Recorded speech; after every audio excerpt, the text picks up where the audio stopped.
முதலாக கண்ணதாசன் தன்னுடைய சொந்த தயாரிப்பில் மிக துணிச்சலுடன் நடிகர் திலகம் நடிகை திலகம் நடிக்கும் ரத்த திலகம் அப்படின்னு விளம்பரப்படுத்தினார்.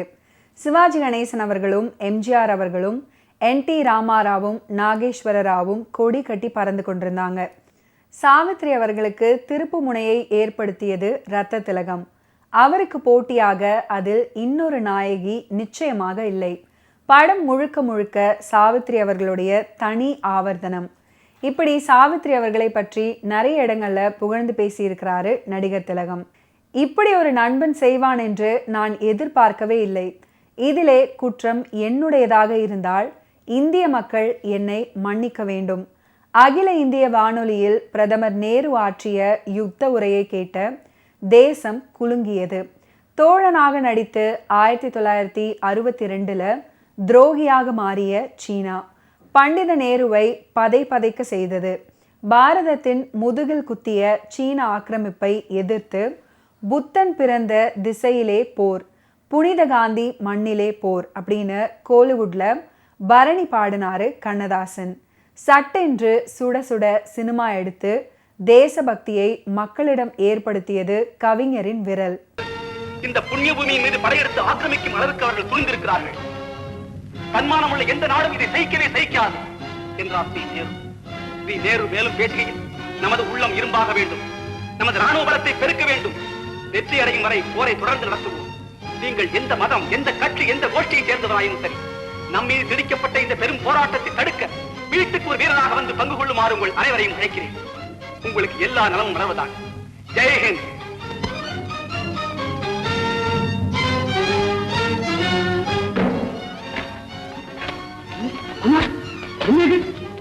முதல்ல வேலைக்கு வந்த உத்தரவை கிழிச்செஞ்சு விட்டீங்க. தாத்தா, நான் இந்த வேலைக்கு போக போறது.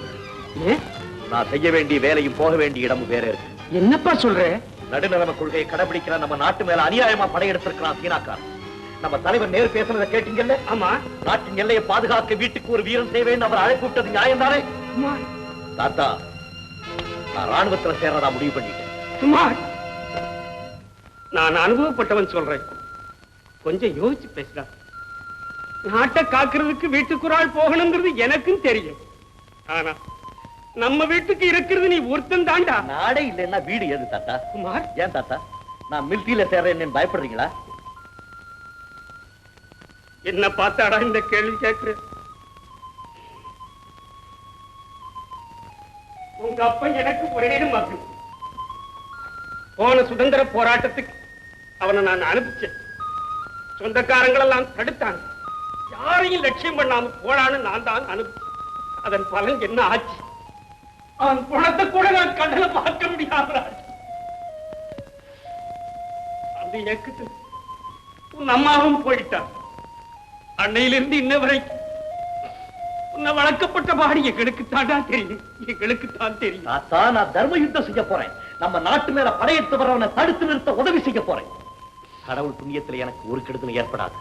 அப்படி ஏற்பட்டா குமார், என் அப்பாவுடைய முடிவே எனக்கு வந்தா குமார், எனக்கு கிடைக்கிற புகழை விட உங்களுக்கு தான் தாத்தா அதிக புகழ் கிடைக்கும். தன் ஒரே மகனையும் பேரனையும் நாட்டுக்காக தியாகம் செய்த தியாகி அப்படின்னு உங்களை இந்தியாவே வாழ்த்து. இப்ப என்ன நடந்துருச்சு? ஆம்பளையா இருந்துகிட்டு இப்படி கண்ணீரை வடிக்கிறீங்களே, உங்கள் ஆட்டமா? எல்லாரும் கவலைப்பட்டுக்கிட்டே இருந்தா நம்ம நாட்டுக்கு வந்த ஆபத்தை யார்தான் தடுக்கிறது? அவன் நல்ல காலத்துக்கு தானே போறான், போயிட்டு வரட்டுமே. குமார், வேல்முருகன் ஆணையா சொல்றேன், நீ வெற்றியோடு திரும்பி வரணும். என் கையால உனக்கு வீர திலகமிட்டு உன்னை வரவேற்கணும். இந்தியா சீனா இந்த 2 நாடுகளுக்கு இடையே அரை நூற்றாண்டுகளுக்கும் மேலாக முறுகல் நிலை இருந்து வருவது தெரிந்ததே. இதன் காரணமாக 2 நாடுகளுக்கிடையே 1962 யுத்தம் ஒன்று நடந்தது. இந்த யுத்தத்தை அடிப்படையாக கொண்டு கவிஞர் கண்ணதாசன் திரைப்படம் ஒன்றை தயாரிக்க ஆர்வம் காட்டினார். தேசபக்தியை விளக்கும் படம் என்பதாலோ என்னவோ நேஷனல் மூவிஸ் அப்படின்ற ஒரு பட நிறுவனம் தொடங்கப்பட்டது. கவிஞரிடம் உதவியாளராக பணியாற்றி கொண்டிருந்த பஞ்சு அருணாச்சலம் திடீரென்று பட தயாரிப்பாளராக்கப்பட்டு நேஷனல் மூவி சார்பில் படம் தயாரானது. அந்த திரைப்படம் தான் ரத்த திலகம். கண்ணதாசன் அவர்களுடைய ரத்த திலகம் தமிழ் திரையின் குறிப்பிடத்தக்க முக்கியமான வெற்றி சித்திரம். அன்னையின் ஆணைக்கு பிறகு சிவாஜி அவர்களும் சாவித்ரி அவர்களும் ஜோடி சேர்ந்து உணர்ச்சிகரமாக போட்டி போட்டு நடித்த புரட்சி திரைப்படம். சரத் சந்திரரின் கதைகளில் நடித்து முன்னுக்கு வந்த சாவித்ரி அவர்கள் ஷேக்ஸ்பியரின் டெஸ்டிமோனாவாகவும் ரத்த திலகத்தில் ஒத்தலோ ஓரங்க நாடகத்தில் நடிப்பில் முத்திரை பதித்தாங்க. வெகு நாள் கழித்து சந்திக்கிறோம். சாவித்ரியின் சீரலையும் சிவாஜி அவர்களுடைய கர்ஜனையும். இருவரும் நெருக்கமாக பழகி சிறப்பாக நடிச்சிருக்கிறாங்க. தலைப்பு வெகு பொருத்தம் அப்படின்னு குமுத வார இதழில் குறிப்பிட்டிருந்தாங்க. காமராஜர் அகில இந்திய காங்கிரஸ் தலைவர் அந்தஸ்தை பெற்று சென்னை திரும்பிய தருணம். அன்றைய இரவில் ஏவிஎம் ஸ்டூடியோவில் ரத்த திலகம் பார்த்து கண்ணதாசனை பாராட்டினாரு. படம் நீளமாக இருக்கிறது, ஏன் இதை 2 சினிமாவாக பண்ண முடியாதா அப்படின்னு கேட்டிருக்கிறாராம் பெருந்தலைவர்.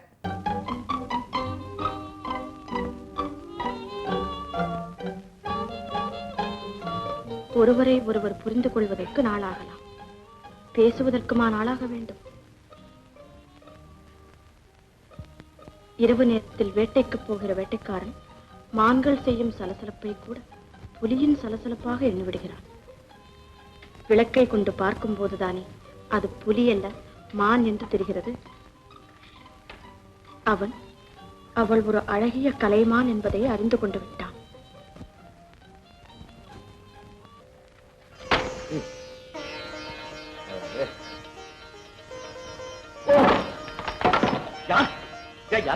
கமலா, நான் ஒண்ணும் செய்யலையே. முடிச்சுக்கிட்டு தான் இருக்கிறேன். நீ எங்க வந்த? உங்களை பார்க்கத்தான் வந்தேன். என்ன பார்க்க வந்தியா? உட்காரு, பரவாயில்ல.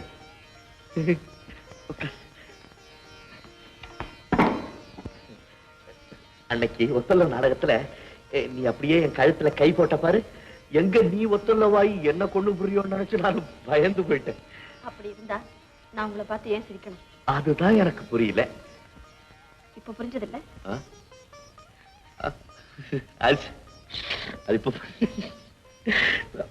ஆமா, இந்நேரத்துல வந்திருக்கிறியே, கீழே ஸ்டூடெண்ட்ஸ் எல்லாம் தங்கியிருக்காங்க, ஏதாவது தப்பா நினைச்சுக்கிட்டாங்கன்னா? அதனால என்ன, யாரை என்ன வேணும்னாலும் நினைச்சுக்கிட்டோம். அதை பத்தி எனக்கு ஒண்ணும் கவலை இல்லை. ஆமா, எங்க வந்த? ஓ, ஏன் கண் கலங்குற? இவனை பார்க்கும் போதெல்லாம் நான்சென்ஸ் திட்டுவமே, இவன் இவ்வளவு கைண்டா பிஹேவ் பண்றானேன்னு நினைச்சு வருத்தப்படுறியா?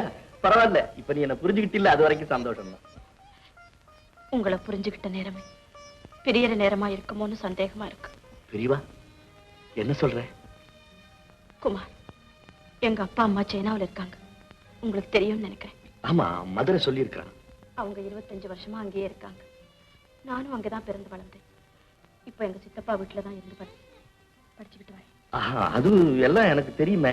ஆமா, ஏதோ பிரிவுன்னு சொன்னீங்க, அது என்ன? கமலா, கமலா, என்ன சமாச்சாரம்? எங்க அப்பா படுத்த படுக்கையா இருக்காரு. சைனாவில இருந்து லெட்டர் வந்திருக்கு. ஓ, ஒருவேளை நான் ஊருக்கு போக வேண்டி இருந்தாலும் இருக்கும். கமலா, உன்னை பத்தி நான் என்னென்னலாம் மனசுல கோட்டை கட்டிக்கிட்டு வந்தேன் தெரியுமா? நீ திடீர்னு பிரிவு செய்தியை சொல்றீங்க. நீங்க மட்டுமா? நானும் என்னென்னமோ நினைச்சுக்கிட்டு இருந்தேன். கமலா. Kumar, I'm sorry. குமார், நம்ம பிரிஞ்சு போனாலும் கூடிய சீக்கிரத்திலேயே நம்ம சந்திப்போம். இந்த நினைவு என் மனசுல பசுமையா இருக்கும். ரத்த திலகம் கவிஞருக்கு வெற்றி திலகத்தை கொடுக்காவிட்டாலும் நடிப்பு, பாடல்கள் அப்படின்றவற்றில் திலகமாக திகழ்ந்தது. பசுமை நிறைந்த நினைவுகளே அப்படின்னு ரத்த திலகம் திரைப்படத்தில் வரும் பாடல் பிடிக்காத மனிதனே இருக்க முடியாது. அந்த திரைப்படம் பிடித்த காரணத்தினால் எனக்கு அது ரொம்ப உருக்கமாக இருக்கும். 1963 செப்டம்பரில் திரைகளில் ஒழிக்க ஆரம்பித்து ஒவ்வொரு ஃபேர்வெல்லையும் 52 ஆண்டுகளுக்கு பின்னும் பசுமை நிறைந்த நினைவுகளே பள்ளி கல்லூரிகளில் இன்னொரு தேசிய கீதமாகவே மாறிவிட்டது. சிவாஜி, சாவித்ரி அவர்கள் மீண்டும் ஜோடி சேர்ந்ததன் வெற்றிகரமான அடையாளம் கவிஞரின் ரத்த திலகம். பசுமை நிறைந்த நினைவுகளே, பாடித் திரிந்த பறவைகளே, பழகி கழித்த தோழர்களே, பறந்து செல்கின்றோம்.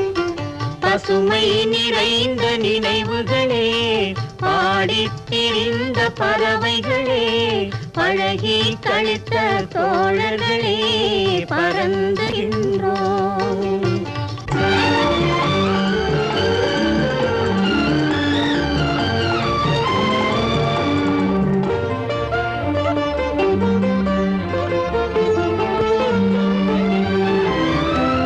குரங்குகள்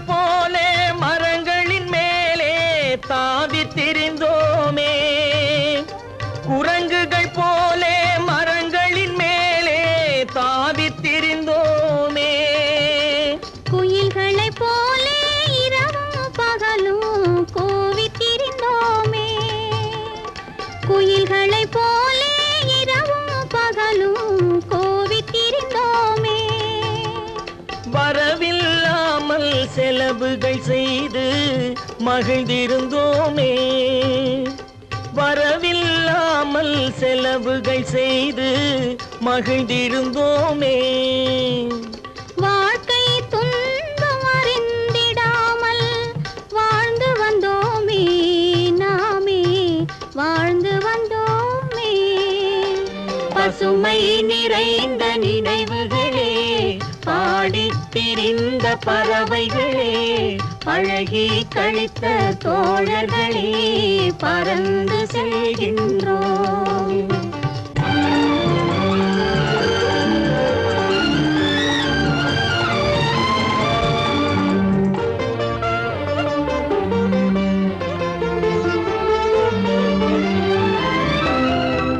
எந்த ஊரில் எந்த நாட்டில் என்று காண்போமோ, எந்த ஊரில் எந்த நாட்டில் என்று காண்போமோ, எந்த அழகை எந்த விழியில் கொண்டு செல்வோமோ, எந்த அழகை எந்த விழியில் கொண்டு செல்வோமோ. இந்த நாளை வந்த நாளில் மறந்து போவோமோ, இந்த நாளை வந்த நாளில் மறந்து போவோமோ. இல்லம் கண்ட பள்ளி கொண்டு மயங்கி நிற்போமோ, என்றும் மயங்கி நிற்போமோ. பசுமை நிறைந்த நினைவுகளே, பாடித் திரிந்த பறவைகளே, பழகி கழித்த தோழர்களே, பறந்து செல்கின்றோம். கல்லூரியில் படிக்கையில் சிவாஜி அவர்களும் சாவித்ரி அவர்களும் எலியும் பூனையுமாக சண்டை போட்டு கொண்டிருப்பாங்க. ஒத்தலோ நாடக அரங்கேற்றம் இருவரையும் நெருக்கமாக்குகிறது. 2 பேரும் காதலிக்க ஆரம்பிக்கிறார்கள். இந்த நேரத்தில் சீனாவில் இருக்கும் தந்தைக்கு உடல் நலம் இல்லாததால அங்கு செல்லும் சாவித்ரி அவர்கள் சீன டாக்டர் ஒருவரை மணக்க வேண்டியதாகிறது. இதனிடையில் இந்திய இராணுவத்தில் சேரும் சிவாஜி அவர்கள் சாவித்ரி அவர்கள் வேறொருவரை மணந்தது அறிந்து கொலை வெறி கொள்கிறார். இந்த பிரச்சனைகளுக்கு நடுவுல சாவித்ரி அவர்கள் தாய்நாட்டு பாசத்தை மறக்காமல் சீனாவின் தகவல்களை இந்தியாவுக்கு சொல்லும் உளவாளி ஆகிறாங்க. இது அவரது உயிரை பழிவாங்குகிறது. இறுதியில் நாயகனும் தாய்நாட்டுக்காக உயிர் தியாகம் செய்கிறான்.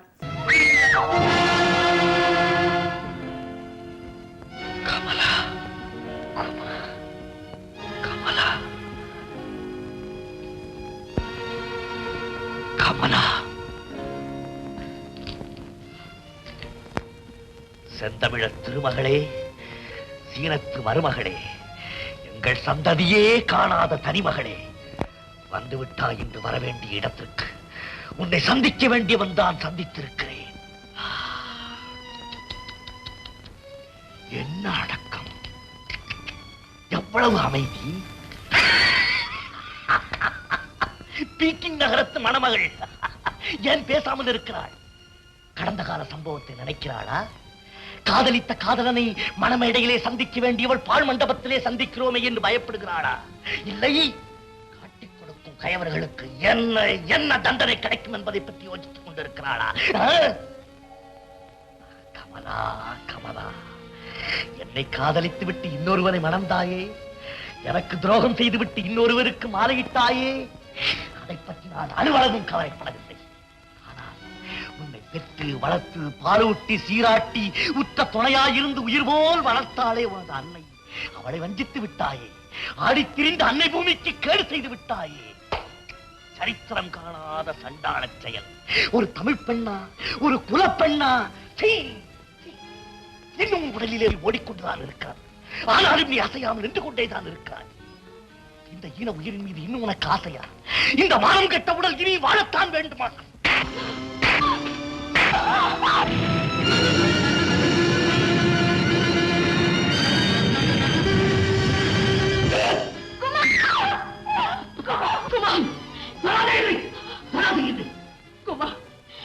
நான் உங்களை இந்த இடத்தில் இறுதியாக சந்திக்கிறார், இறுதியாக பேசப் போகிறார், உறுதியாகவும் பேசப் போகிறேன். குற்றவாளிகளின் தைரியம் நிரபராதிக்கு வராது. குற்றவாளியா நிரபராதியா என்பது விசாரணை இல்லாமல் தெரியாது. தேச துரோகத்துக்கு விசாரணையே கிடையாது. தேசபக்திக்கு அப்படி ஒரு பெயர் கிடையாது. சிரத்து மண்ணிலே நன்றாக நடிக்க கற்றுக் கொண்டிருக்கிறார். தெய்வத்தின் முன்னிலையிலே நான் உண்மை பேச நினைக்கிறேன். தெய்வம் உலகத்தின் கண்ணுக்கு அதுதான் உண்மை. குமார், இதயம் இல்லாதவர்கள் கண்களைத்தான் நம்புவார்கள். உங்களுக்கு இதயம் இருக்கிறது, அதன் கதவுகளை சற்றே திறந்து வைத்துக் கொள்ளுங்கள். மாள கிடக்கிறார் தந்தை என்ற செய்தி வந்ததும் மயங்கிய இதயத்தோடும் கலங்கிய விழிகளோடும் என்னை மறந்து விட மாட்டீர்களே குமார் என்று கேட்ட கமலாதான் இவள். பறப்பதற்கு விமானம் இல்லாவிட்டாலும் எனது சிறகுகளாலே பறந்து வருவேன் என்று பிரிந்து சென்ற கமலாதான் இவள். இல்லை, கமலா இறந்து விட்டாள். அந்த கமலா இறந்து விட்டாள். இல்லை, தன்னை சாகடித்துக் கொண்டு விட்டாள், தன்னை மறந்து விட்டாள். ஒற்றர் கதைகளை ஒவ்வொன்றாக நினைத்துக் கொண்டு உயிரை பணயம் வைத்து உளவு பார்க்க துணிந்து விட்டாள். பகைவர்களை நம்ப வைக்கும் அவர்களிலே ஒருவனையே மணந்து கொண்டாள். குமார், உங்கள் வாக்கு பொய்யல்ல. சீனத்து மண்ணிலே கமலா நடிக்க கற்றுக்கொண்டாள்.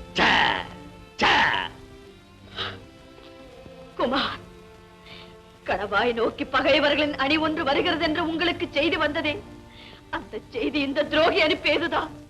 1.5 லட்சம் துருப்புகள் புதிதாக வருகின்றன என்று உங்கள் படைக்கு உளவு வந்ததே, அதை கொடுத்தவள் இந்த குற்றவாளிதான். புதிய வழியிலே பொண்டிலா நோக்கி சீனப்படை முன்னேற போகிறது என்று முதலாக உங்கள் படைக்கு சொன்னவள் இந்த பாவிதான்.